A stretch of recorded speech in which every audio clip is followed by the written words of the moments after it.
Daí vai pra frente. Aí você tem um plano de ação ali. Acabou, entendeu? Total. Vamos ler as perguntinhas? Vamos. Deixa eu ler aqui. Tem uma bem grande aqui. Uau, hein? É uma super pergunta. Ainda bem que tem aí. A Vanessa Cordeiro mandou R$2. Muito obrigado. É nóis. O Cortes mandou.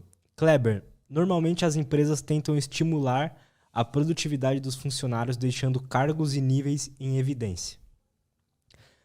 Os funcionários começaram a entender que não tem vaga para todos. Com a pandemia, começaram a dar valor à família, lazer e até mesmo para eles próprios. Muitos funcionários trabalham até depois do horário para se mostrar produtivo. Aí aqui, eu não sei se ele escreveu certo. Acredito que isso esteja acabando.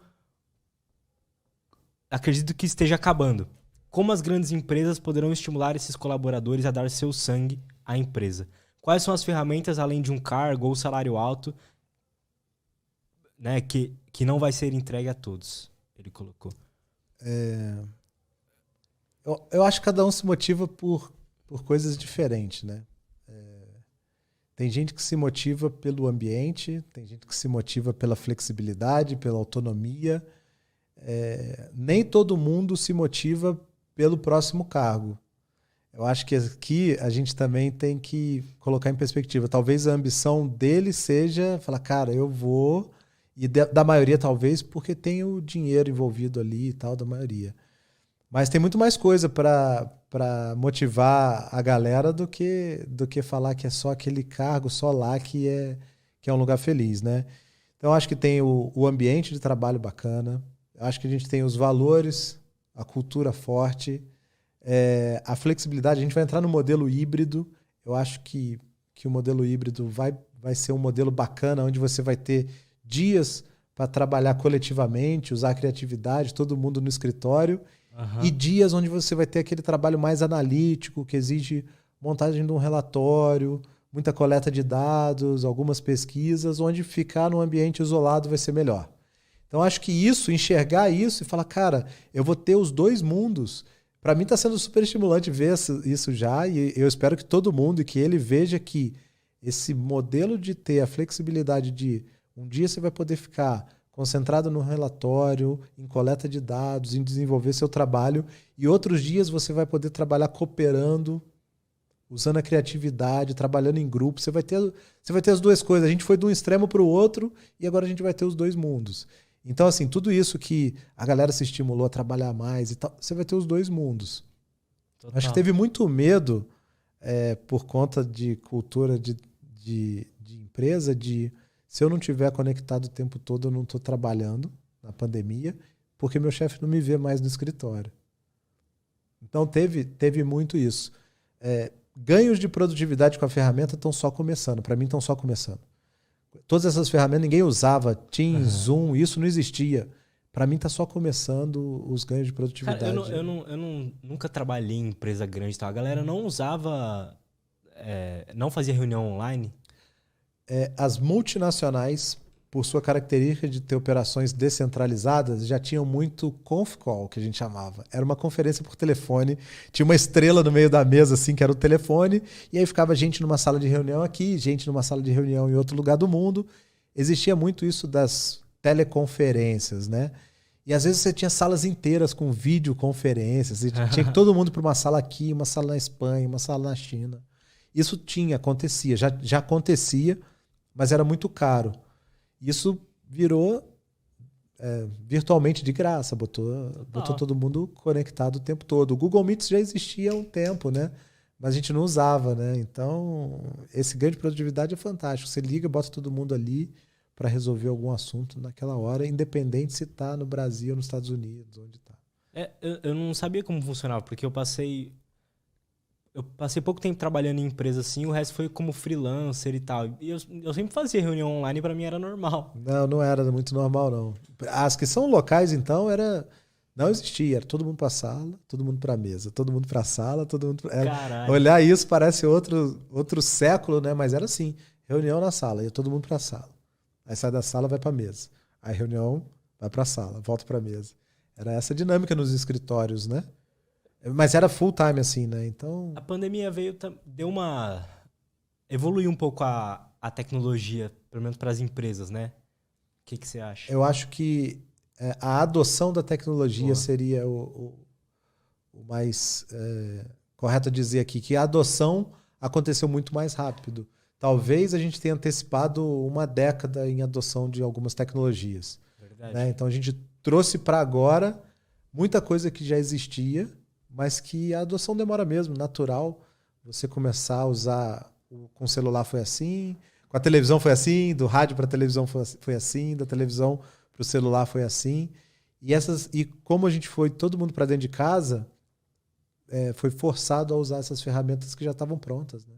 Elas estavam prontas, mas a adoção ainda tinha resistência. É natural.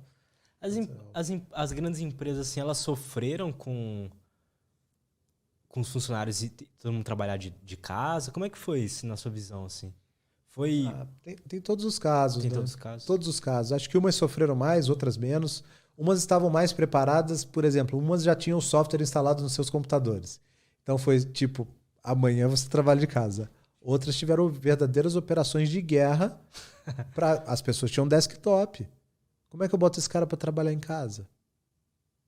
Eu tive que comprar um laptop, botar o software de trabalho remoto nesse laptop para o cara ir para casa. Nossa. Aí chegou em casa, ninguém tinha um espaço bacana para trabalhar. Porque qual era a dinâmica? O marido vai trabalhar, às vezes, a maioria das vezes a esposa sai para trabalhar, filho na escola, botou os 3 em casa. Escola online, 2 trabalham online, não tinha nem mesa e cadeira, sem um atrapalhar o outro com a dinâmica dos seus trabalhos. Cara, não tinha, Lúcio. Isso não tinha passado pela minha cabeça. Não tinha.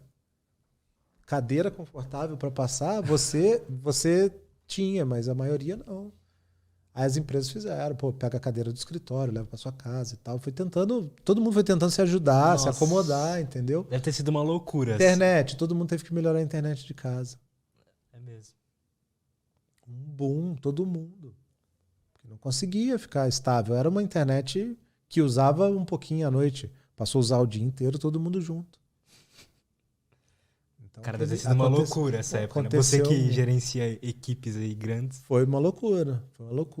E eu lembro que teve um decreto que o serviço de telecom é essencial, acho que foi muito bacana isso, que botou as telecomunicações no lugar que ela merece, né? Ela é um serviço de utilidade como a água, como a energia elétrica. Então, hoje em dia, principalmente, né? Então, mas aí colocou, acho que é bem bacana para a profissão, como engenheiro de telecomunicações, ver as telecomunicações nesse lugar é bem estimulante, né? Hoje a gente precisa muito, né, dessas empresas.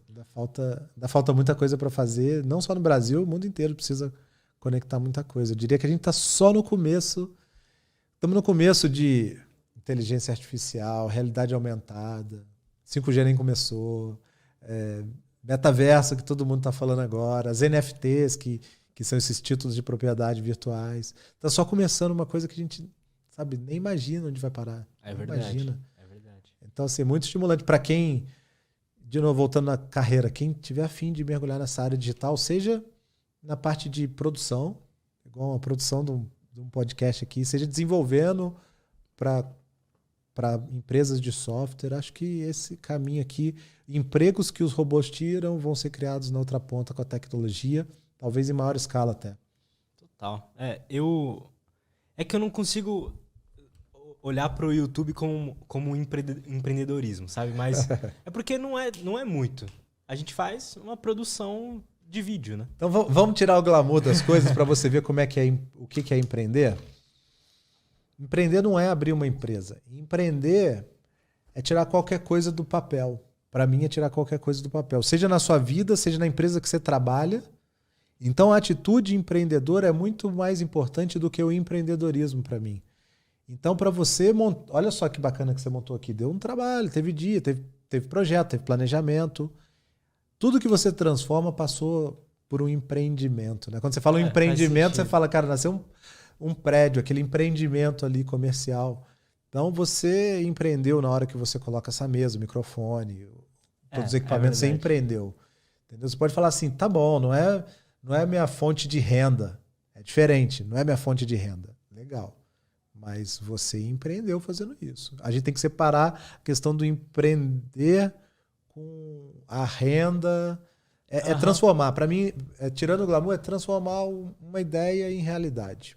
É verdade. Tava só na cabeça, né? E agora cara, tá aqui. o que é não importa. Se é na tua casa, você tem habilidades com serviços manuais, você fez a mesa da sua casa, cara, porra, empreendeu. Total. Entendeu? Isso é empreender. Essa atitude que leva para frente. E se você consegue ter essa mentalidade dentro da empresa que você trabalha como CLT, você vai muito longe, muito rápido. Você cuida daquilo como seu, pronto. Primeira coisa é, tá cuidando como seu, sua atitude empreendedora vai estar colada nisso. Porque aí você vai cuidar dos desperdícios, vai querer ter ganhos de produtividade. Total. Quando eu trabalhei numa empresa, assim, eu tinha um gerente lá que eu considerava ele muito bom.